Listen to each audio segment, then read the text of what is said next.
Meus amigos, o tema é sobre honorários advocatícios. Pensei muito em falar, talvez, só em relação à justiça do trabalho. Entretanto, cedi à tentação de falar um pouco mais amplamente a respeito desse tema. Por que da nossa gestão hoje ter eleito a capacitação, a qualificação profissional como uma das suas missões de trabalho?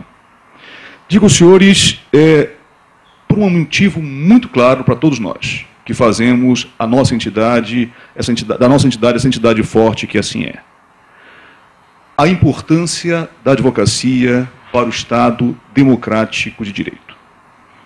E como, os senhores vão me perguntar a mim, falar em importância da advocacia com esse tema honorários advocatícios? Qual a relação que isso tem entre a importância do advogado e a verba honorária que ele tem direito?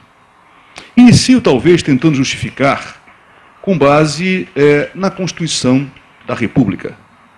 Não foi à toa que o nosso Constituinte deu à Ordem dos Advogados do Brasil, mas, sobretudo, à advocacia, um status constitucional.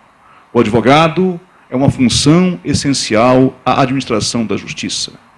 E que isso quer dizer? Será que apenas o advogado é aquele técnico a serviço de uma causa a defender uma ou outra parte? Não. O Constituinte, quando estabeleceu esta norma, ele teve uma preocupação maior.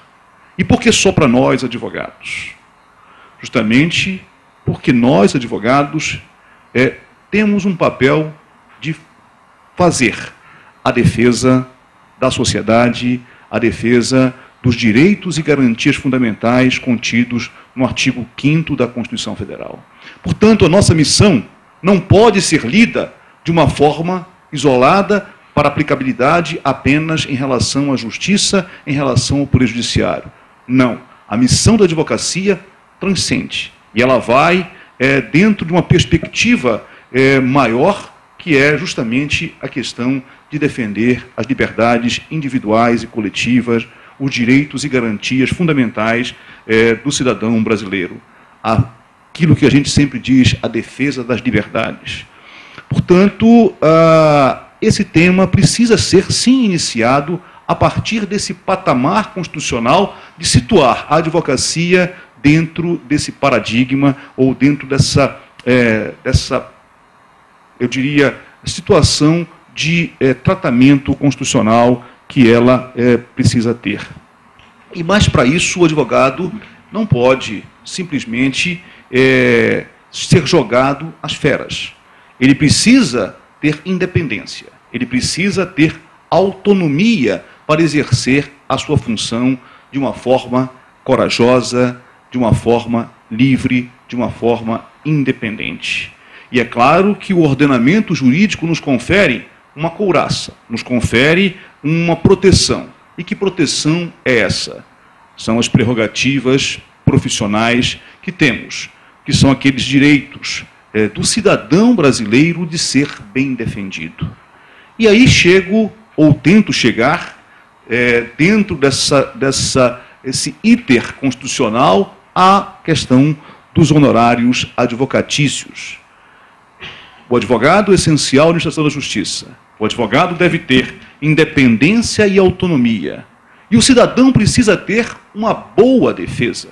E essa defesa, a lhe ser proporcionada, obviamente, será por um advogado capacitado, qualificado, mas também bem remunerado.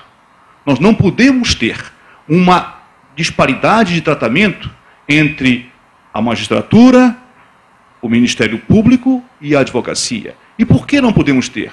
Justamente porque a advocacia cuida da defesa.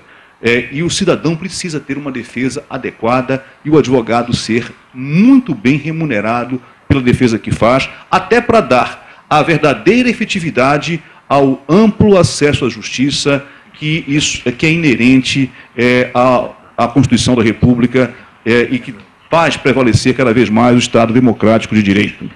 Portanto, a dignidade da verba honorária ou a boa remuneração do advogado está intimamente ligada a essa condição que o advogado tem de ter independência e de ter autonomia. É a famosa paridade de armas dentro do processo. Uma acusação bem remunerada, um juiz a julgar bem remunerado e um advogado a defender também bem remunerado. Seja ele um defensor público, por exemplo, um advogado dativo, seja ele um advogado numa causa privada, todos precisam ser bem remunerados a fim de que se possa ter essa igualdade. Portanto, os honorários advocatícios se inserem